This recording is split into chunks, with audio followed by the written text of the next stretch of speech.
As you can see, we have this much room, 25 millimeters. 25 millimeters from here to here. I'm going to prep bone graft / implant if you can in here. Implant there, 2, and deliver temporary from here to here. We have the crown prep here and here in order to make the temporary later. Here, if you look at my flap design, I kind of made my vertical incision over here on the bicuspid, so it's not in the 6 teeth that I'm working on. Then I'm coming down and slowly kind of re-getting. And then if you look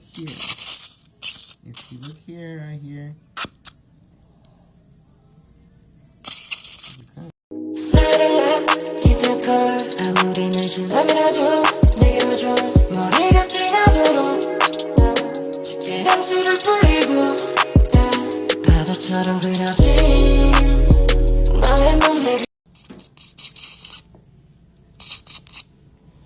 sometimes with trauma cases like these, you never know really what you get until you get there.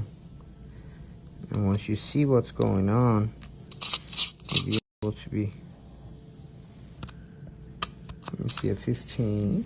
What I'm going to do right now is just to kind of cut around this area to allow the tissue and periosteum to be attached.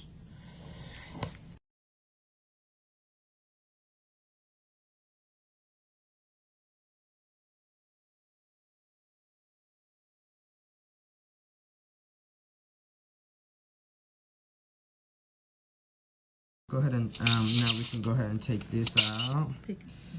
Yeah, you can grab it. Let me go ahead and cut. Okay, so now you can see this mesh, what has caused a little bit of attachment tissue, and this is not enough for us. Okay. You want to keep that for the tissue? Keep what? Right, you want to pull some of that. Come to this side, we have decortication. On the other side, get some angiogenesis or blood flow. Here is where I feel like we can cut. We're pulling into the party and we're shaking off the dust. It's been a damn long week and all we wanna be is way too drunk. Wanna feel a warm body, wanna dance until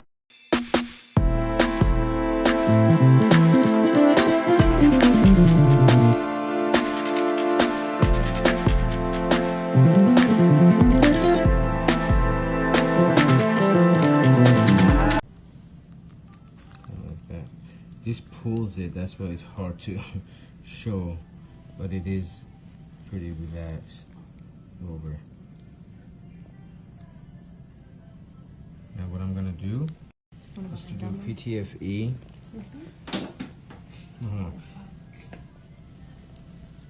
So it's kind of like this. You see? So that way you see. I'm holding this so it's not.